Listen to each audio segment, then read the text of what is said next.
ನಮಸ್ಕಾರ ಸ್ನೇಹಿತರೆ, ಜ್ಯೋತಿರ್ಭವಿಷ್ಯ ಚಾನೆಲ್ಗೆ ತಮ್ಮೆಲ್ಲರಿಗೂ ಆತ್ಮೀಯವಾದಂಥ ಸ್ವಾಗತ. ಇಂದಿನ ವಿಡಿಯೋದಲ್ಲಿ ನಾವು ವೃಶ್ಚಿಕ ರಾಶಿಯವರ ಬಗ್ಗೆ ಮಾಹಿತಿಗಳನ್ನು ನೋಡ್ತಾ ಹೋಗೋಣ. 2026 ವರ್ಷ ಪೂರ್ತಿ ನಿಮಗೆ ಗುರುಬಲ, ಹಣ, ಐಶ್ವರ್ಯ ಹುಡುಕಿ ಬರುತ್ತದೆ. ವೈದಿಕ ಜ್ಯೋತಿಷ್ಯ ಶಾಸ್ತ್ರದ ಪ್ರಕಾರ ವೃಶ್ಚಿಕ ರಾಶಿಯವರಿಗೆ 2026 ವರ್ಷ ಹೇಗಿರಲಿದೆ, ಔದ್ಯೋಗಿಕ ಕ್ಷೇತ್ರದಲ್ಲಿರುವ ಬೆಳವಣಿಗೆ ಹೇಗಿದೆ, ವಿದ್ಯಾರ್ಥಿಗಳು ಹಾಗೂ ವ್ಯಾಪಾರಸ್ಥರಿಗೆ ಕುಟುಂಬದ ಜೀವನ, ಇವೆಲ್ಲ ರೀತಿಯ ಆರ್ಥಿಕ ಸ್ಥಿತಿಯನ್ನು ಮತ್ತು ಶುಭ ಅಶುಭ ಫಲಗಳ ಬಗ್ಗೆ ನೋಡ್ತಾ ಹೋಗೋಣ. ಅದಕ್ಕೂ ಮುಂಚೆ ನೀವಿನ್ನು ನಮ್ಮ ಚಾನಲನ್ನು ಸಬ್ಸ್ಕ್ರೈಬ್ ಮಾಡ್ಕೊಂಡಿಲ್ಲ ಅಂದರೆ ಈ ಕೂಡಲೇ ನಮ್ಮ ಜ್ಯೋತಿರ್ಭವಿಷ್ಯ ಚಾನಲನ್ನು ಸಬ್ಸ್ಕ್ರೈಬ್ ಮಾಡ್ಕೊಳ್ಳಿ. ಹಾಗೆ ಪಕ್ಕದಲ್ಲಿ ಕಾಣುವಂತಹ ಬೆಲ್ಲೈಕನ್ ಕೂಡ ಪ್ರೆಸ್ ಮಾಡಿ. ವರ್ಷದ ಆರಂಭದಲ್ಲಿ ಗುರು ನಿಮ್ಮ 6ನೇ ಮನೆಯಲ್ಲಿರುತ್ತಾನೆ, ಆದರೆ ವರ್ಷದ ಮಧ್ಯದಲ್ಲಿ ಗುರು 9ನೇ ಮನೆಯಲ್ಲಿ ಸಾಗುತ್ತಾನೆ. ಆದರೆ ಈ ವರ್ಷ ರಾಹು 4ನೇ ಮನೆಯಲ್ಲಿ ಮತ್ತು ಕೇತು 10ನೇ ಮನೆಯಲ್ಲಿ ಸಾಗುತ್ತಾರೆ. ಆಹ್ಲಾದಕರವಾಗಿರಿಸುತ್ತದೆ. ಆದ್ದರಿಂದ ಇದು 2026 ಈ ವರ್ಷವು ಆತ್ಮವಿಶ್ವಾಸ, ತಾಳ್ಮೆ ಮತ್ತು ಸಮತೋಲಿತ ನಿರ್ಧಾರಗಳ ಮೂಲಕ ನಿಮ್ಮನ್ನು ಮುನ್ನಡೆಸುತ್ತದೆ. ಜೂನ್ 2026 ನಂತರ ಗುರುವಿನ ಪ್ರಭಾವವು ಬೆಳವಣಿಗೆ ಮತ್ತು ವಿಸ್ತರಣೆಯ ಸಾಮರ್ಥ್ಯವನ್ನು ಬಲಪಡಿಸುತ್ತದೆ. ಈ ಎಲ್ಲ ಅಂಶಗಳು ಈ ವರ್ಷವನ್ನು ನಿಮಗೆ ಯಶಸ್ವಿ ಮತ್ತು ಸಮತೋಲನವಾಗಿಸುತ್ತದೆ. ವರ್ಷವಿಡೀ ಮೀನರಾಶಿಯಲ್ಲಿ ಶನಿಯ ಸ್ಥಾನವು ಜವಾಬ್ದಾರಿ ಮತ್ತು ಸ್ಥಿರ ಎತ್ತರವನ್ನು ಬಯಸುತ್ತಿದೆ. ಜೂನ್ 2026 ನಂತರ ಗುರುವಿನ ಅನುಕೂಲಕರ ಪ್ರಭಾವವು ಆದಾಯ ಮತ್ತು ಸಂಪನ್ಮೂಲಗಳಿಗೆ ಸ್ಥಿರವಾದ ನಿರ್ದೇಶನವನ್ನು ಒದಗಿಸುತ್ತದೆ.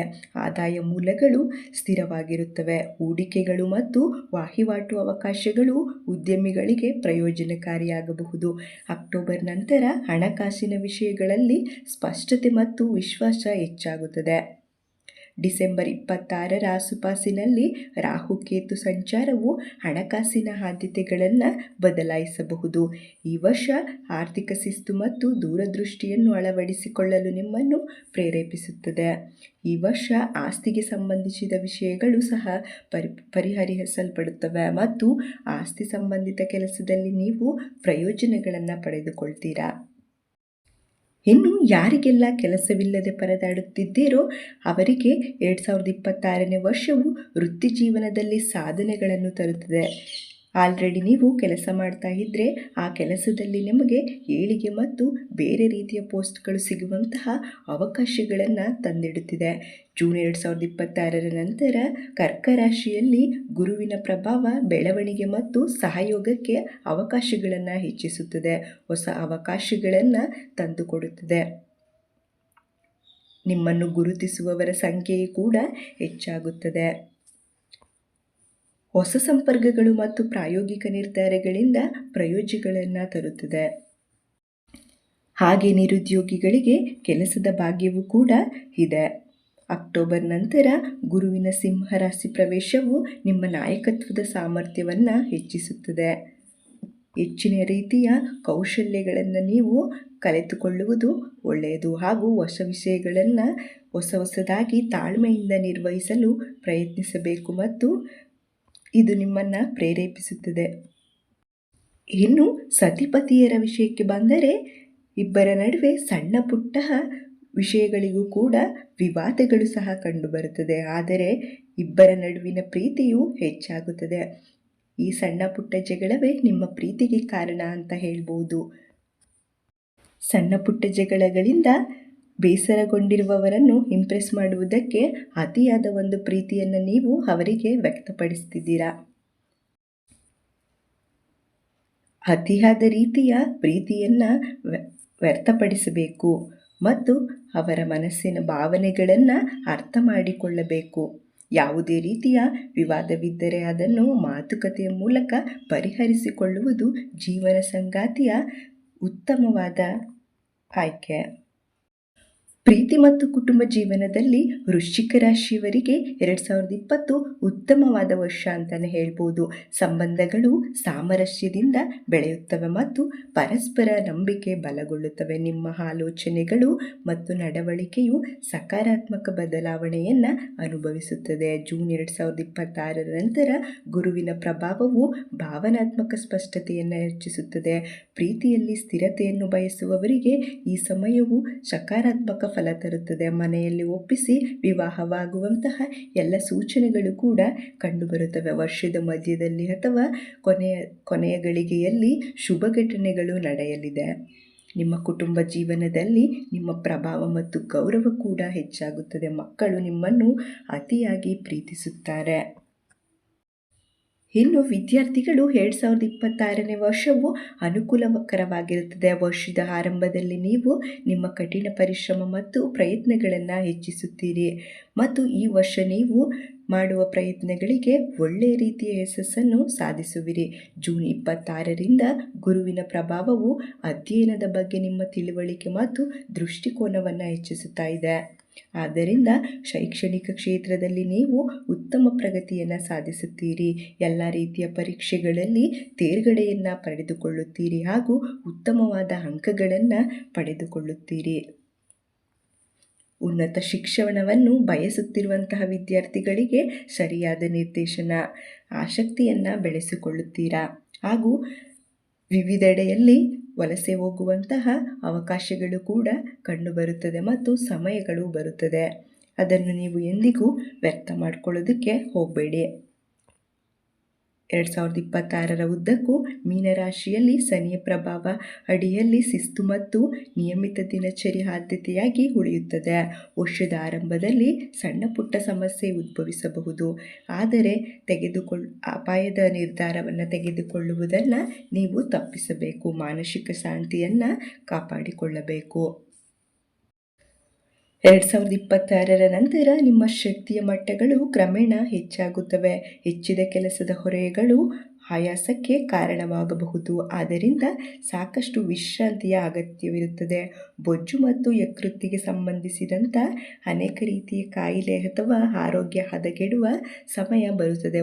ಕೊಬ್ಬಿನ ಆಹಾರವನ್ನು ತಪ್ಪಿಸಿ ಮತ್ತು ವ್ಯಾಯಾಮವನ್ನು ನಿಮ್ಮ ಜೀವನದಲ್ಲಿ ಅಳವಡಿಸಿಕೊಳ್ಳುವುದು ಉತ್ತಮ. ನಿಮ್ಮ ರಾಶಿಗೆ ತೃತೀಯ ಹಾಗೂ ಚತುರ್ಥ ಸ್ಥಾನಗಳ ಅಧಿಪತಿಯಾದಂತಹ ಶನೀಶ್ವರನು 5ನೇ ಮನೆಯಲ್ಲಿ ಸಂಚರಿಸುತ್ತಾನೆ. ನೀವು ಉಳಿಸಿಕೊಂಡು ಬಂದಂತಹ ಹೆಸರು, ಖ್ಯಾತಿ ಕಳೆದುಕೊಳ್ಳುವ ಅಗತ್ಯವಿರಲಿದೆ. ನಿಮ್ಮ ಸೋದರ ಸಂಬಂಧಿಗಳೇ ಅಪಪ್ರಚಾರವನ್ನು ಮಾಡಲಿದ್ದಾರೆ.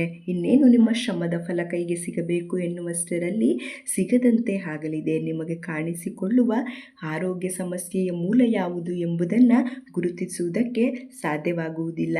ವೈದ್ಯಕೀಯ ಪರೀಕ್ಷೆಗಳನ್ನು ಮಾಡಿಸಿದ ನಂತರವೂ ಕೂಡ ಯಾವ ಕಾರಣಕ್ಕೂ ಅನಾರೋಗ್ಯಕ್ಕೆ ತುತ್ತಾಗುತ್ತಿದ್ದೀರಿ ಎಂಬುದು ತಿಳಿಯುತ್ತದೆ. ಆದ್ದರಿಂದ ಆರೋಗ್ಯದಲ್ಲಿ ತುಂಬ ಶಿಸ್ತಿನಿಂದ ಇರುವುದು ಉತ್ತಮ. ಮಕ್ಕಳ ವಿಚಾರವು ಬಹಳ ಚಿಂತನೆಯನ್ನು ತರುತ್ತಿದೆ. ಸಂತಾನಕ್ಕೆ ಪ್ರಯತ್ನಿಸುತ್ತಾ ಇರುವವರಿಗೆ ನಾನಾ ಅಡೆತಡೆಗಳು ಎದುರಾಗಲಿವೆ, ಏಕೆಂದರೆ ನೀವು ಅಂದುಕೊಂಡ ಬಜೆಟ್ನಲ್ಲಿ ಕೆಲಸಗಳು ಪೂರ್ಣ ಆಗುವುದಿಲ್ಲ. ಉದ್ಯೋಗ ಬದಲಾವಣೆ ಮಾಡಬೇಕು ಅಂದೇನಾದರೂ ಇದ್ದಲ್ಲಿ ಅಲ್ಲಿನ ನಿಯಮಾವಳಿಗಳು, ನಿರೀಕ್ಷೆಗಳನ್ನು ಸರಿಯಾಗಿ ವಿಚಾರಿಸಿಕೊಂಡು ನಂತರ ಮುಂದುವರಿಯಬೇಕು. ಐಷಾರಾಮಿ ವಸ್ತುಗಳನ್ನು ಖರೀದಿಸಿ ಮಾಡುವುದ ಸನ್ನಿವೇಶಗಳನ್ನು ಸೃಷ್ಟಿಯಾಗಿಸುತ್ತವೆ. ಸಾಧ್ಯವಾದಷ್ಟು ಈ ಅವಧಿಯನ್ನು ಸೆಕೆಂಡ್ ಹ್ಯಾಂಡ್ ವಸ್ತು ಅಥವಾ ವಾಹನ ಖರೀದಿ ಮಾಡುವುದು ಉತ್ತಮ.